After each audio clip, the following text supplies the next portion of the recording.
They look like bath bombs, taste like liquid candy, and hit like a heavyweight boxer. Whether you've downed one at a tailgate or just stared at them in the liquor aisle, BuzzBallz have become impossible to ignore. But how did these party spheres take over the drinking world? Well, today we're gonna peel back the foil lid and dive into the rise of BuzzBallz. But before we get started, be sure to subscribe to the Weird History Food channel. After that, please leave a comment and let us know what other trendy drinks you would like to hear about. Okay, time to get this ball rolling. The BuzzBallz story begins not in a corporate boardroom, but in a Texas high school classroom, where you would normally hope not to find pre-made cocktails. In 2010, Marilee Kick was a teacher and a single mom, grading papers while sipping a ready-to-drink cocktail by her pool. At the time, however, the options weren't great. Cocktails in cans were rare, and what was on shelves was either watery malt beverages, overpriced novelty items, or other such dreck. But Kick had an idea. Why not create a cocktail that packed a punch, could go anywhere without glass, and, get this, actually tasted good? Revolutionary, right? Anyway, that part about taking it anywhere was key. Kick pictured poolside sipping, tailgates, barbecues, concerts, emergency rooms, courthouses, and the halls of Congress. Places where lugging around mixers and fragile glass bottles just didn't work. So she set out to design a product that was durable, affordable, and instantly recognizable. As for the spherical packaging, that was part accident, part stroke of genius. Kick wanted a container that stood out, and when the first prototypes rolled off the line, the round, neon-colored balls were just impossible to ignore. But while BuzzBallz made the sphere their signature, they weren't the first to experiment with round bottles. A Scotch whiskey brand called Old St. Andrews once came in golf ball-shaped packaging, and back in the early 1900s, a liqueur called Forbidden Fruit was famously sold in globe-like bottles. Even non-alcoholic drinks like Sportastic tried orb containers to stand out on shelves. None of those products hit the mainstream the way BuzzBallz did, but they did prove the power of balls in a world of cans and bottles. The early lineup leaned into playful, almost cheeky branding. Flavors like Lotta Colada, Forbidden Apple, Strawberry Rum Job, and Chalk Teas practically begged to be passed around at parties. At about $2.50 each, they were cheap enough for college kids, but strong enough for adults who wanted bang for their buck. And they were strong. These cocktails were not for the kiddies. Well, not that any should be, but at 15 to 20% ABV, BuzzBallz weren't just another flavored malt beverage like Smirnoff Ice or Mike's Hard Lemonade. They were full-strength cocktails made with vodka, rum, or tequila, and that alone gave them an edge in a market full of lighter, wimpier, lower-proof competitors. But if you're picturing a massive marketing rollout with billboards and national commercials, think again. In the early years, Kick was her own distributor, literally loading cases into her car and driving them from store to store around Texas, trying to convince retailers to take a chance on a weird little orb. It was probably easier than teaching high school, but nonetheless, the hustle was real. And so were the roadblocks. Stores weren't sure how to stock something spherical, and wholesalers didn't know if customers would buy them. As it would turn out, however, people were gonna love these balls.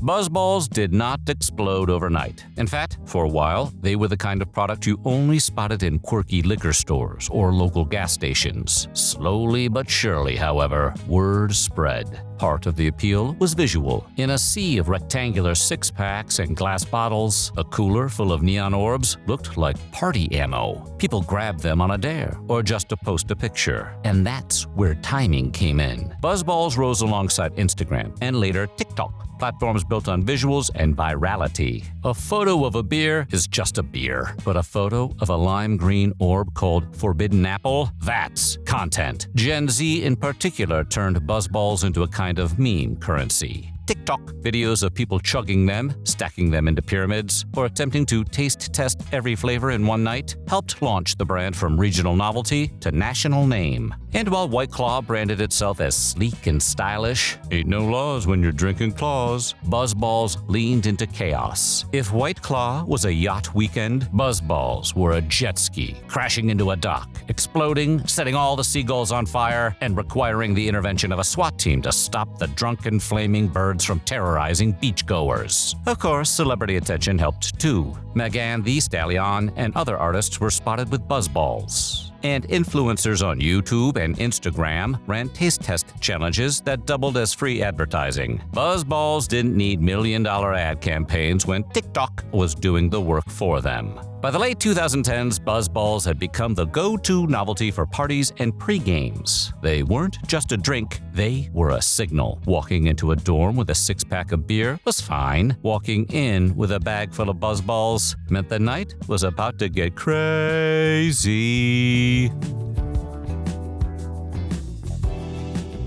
Today, the BuzzBallz product line is more sprawling than most people realize. The original 200mm cocktails, those classic neon spheres, are still the flagship, but the Ball brand has bounced off into new directions. BuzzBallz cocktails are the OG 15 to 20% ABV globes. Think Margarita, Tequila Rita, Lotta Colada, Forbidden Apple, the ones that put the brand on the map. BuzzBallz chillers are slightly larger and lower ABV, designed to be smoother and more approachable, sort of a BuzzBallz light, though still packing way more punch than a hard seltzer. Biggies are supersized 1.75-liter versions of BuzzBallz. Imagine the difference between a cupcake and a wedding cake. They also now make mixed drinks in cans for people who love the flavors but aren't coordinated enough to stack spheres in their fridge. And there are seasonals and specials, rotating flavors like pumpkin spice latte, eggnog, and grapes gone wild, which keep the brand fresh and Instagram-friendly. Flavor-wise, BuzzBallz have always leaned sweet, and that means like pixie stick sweet. Rankings of best